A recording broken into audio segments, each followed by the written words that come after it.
Scott McNamara, the Oneida County DA, is in. Are you a Star Wars guy? We aren't. Jay and I aren't, but Sam and her boyfriend are.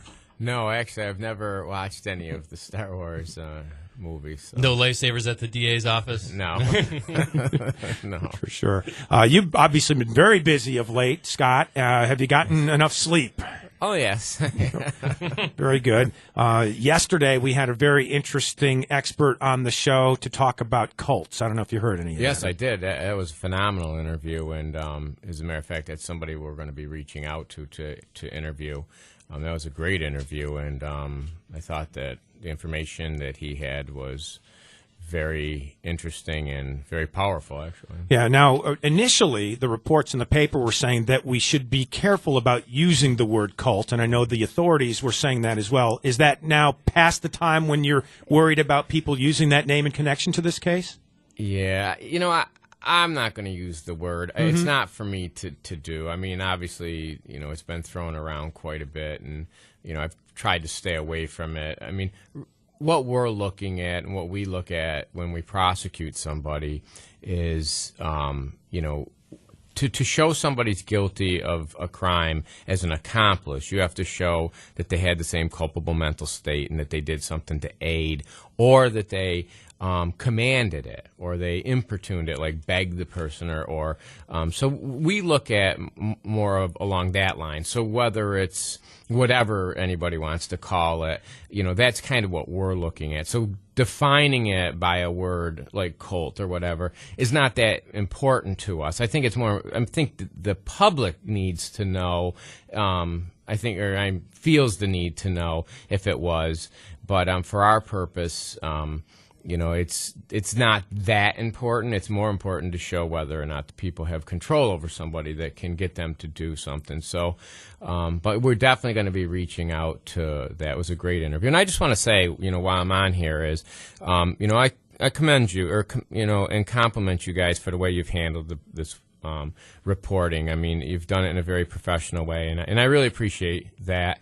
I appreciate that, especially for the victims in this case. So, I just wanted to say that when I was on, because, I have been listening a lot to you guys, and I appreciate the professionalism and the way you reported this. Sure, no sweat. Also, put on your headphones. We can play some clips from Rick Ross, the guy you mentioned there, who we had on the show yesterday from the Cult Education Institute. And it pertains, the first clip we want to play pertains particularly to something that you just mentioned, Scott, about how sometimes folks that perpetrate the acts are obviously brought to justice, but then it's sometimes the people who are controlling those who perpetrate the acts who can also get into trouble. We want your comments on the comments that Rick Ross made yesterday about the Irwins and whether or not they will be implicated in this. Check out his comments here. Many times what happens in groups like this is followers commit crimes, but the leader is not directly involved and therefore not charged. An exception to that would be Charles Manson.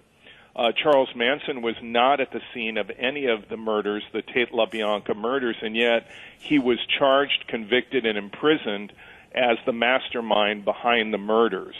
So the question is, what will the New Hartford Police Force do? Will they move on the Irwins? Do the Irwins play a role in this? You wonder, how often did this type of thing go on in the building? That's Rick Ross from yesterday on our show. We're joined by Scott McNamara, the Oneida County DA, and the Irwins have not been charged as of yet. The Leonards are charged with the alleged beating of the son and the other child who will testify tomorrow. What about the Irwins? Yeah, that's a great question. I'm glad you asked, because I've received a lot of emails, a lot of telephone calls, and some people actually think we've lost our minds, and it probably is a good place to try to explain what's going on.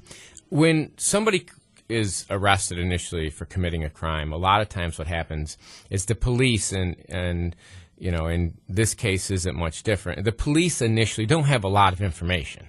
Right. But they need to make an arrest. So a lot of times, because of the pressure of needing to make an arrest so that they can, take that person off the street and also make sure the person doesn't flee, you can't just let them go if it's a major case. they will make an arrest and they will charge what is believed to be maybe the easiest thing to prove at this hearing that we just had on last Friday.